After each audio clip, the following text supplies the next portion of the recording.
After I got pregnant with his child, we got married. His indifference made me think he didn't love me but hated me. But later, I died. He was left in despair. This sprawling novel of a domineering CEO spans 3,000 chapters, but only the last 3 focus on me and the secondary male lead. The reticent, reserved man finds himself tainted by me, the story's Villainess.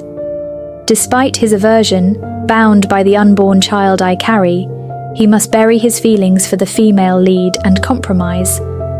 Starting a new business, he was short on money, yet I indulged in luxury unabated, using the pregnancy to forbid his contact with the female lead.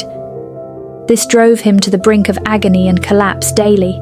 Perhaps moved by Xavier's plight, the author hastily concluded my role with a car accident towards the story's end. As the continuation of the plot filled my mind, I had just finished bathing and lay in bed. It was my first day married to Xavier. I wasn't worried. There was still time to change the ending. Our marriage began with melodrama. Someone spiked my drink on the newlyweds' night. Groggy, I was escorted by a waiter to a room where hidden cameras broadcast the intimate setting to the wedding hall screens. The footage was swiftly cut after 2 seconds, yet rumours quickly spread. Losing my virtue meant losing my value in this arranged marriage. My father confronted Xavier, coercing him to take responsibility, while falsely claiming I bore his child, using it to morally bind him. The child was real, though I had not dared to tell him.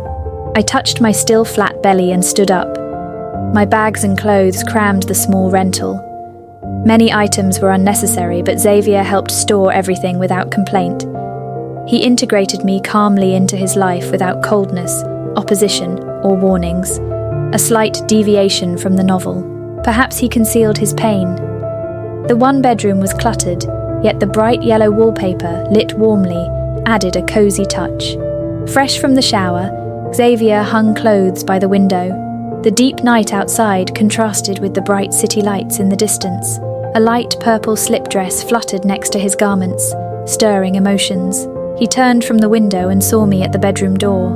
"Xavier, let's sleep in separate rooms," I suggested after careful thought.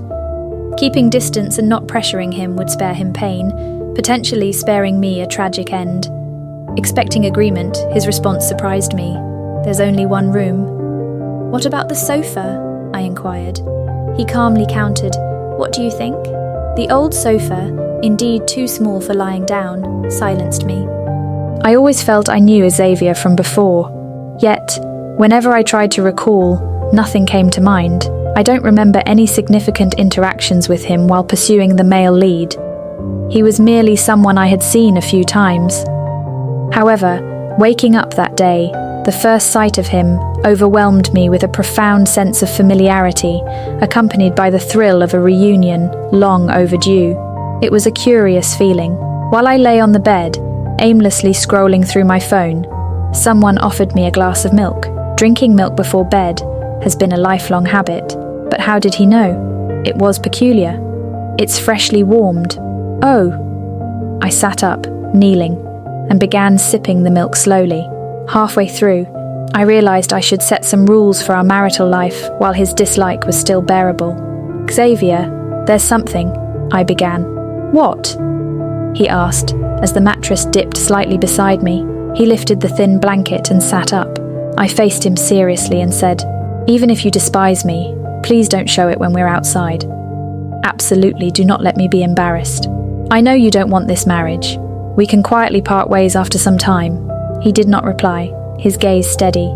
The role of a willful, prideful heiress was ingrained in me. I added, "Also, I don't like Lindsay. Please don't see her, or it will greatly upset me." My very presence repelled the female leads. I couldn't stand watching my husband being nice to her under my watch. Xavier looked at me, his gaze lowering slowly, and he murmured an acknowledgement. I breathed a sigh of relief, feeling unexpectedly joyful. It appeared Xavier was quite reasonable. I couldn't finish the milk. As I leaned to place the half-empty glass on the table, he grasped my wrist. His hand, defined and warm, made me pause. I looked up, caught off guard. He paused, his gaze on my face, his Adam's apple shifting subtly. Then, lowering his head, He approached and kissed the rim of the cup where my lips had been. Holding my hand, he finished the milk slowly. It was an intimate, natural gesture. The warmth at our wrists was palpable. That familiar feeling surged again. "Xavier, did we know each other before?" I suddenly asked. "What do you think?" He responded, placing the cup back on the table and countering my question. The lamplight cast a glow on him, and in the silent room, only the ticking of the wall clock filled the air. Our gazes held, his eyes warming gradually.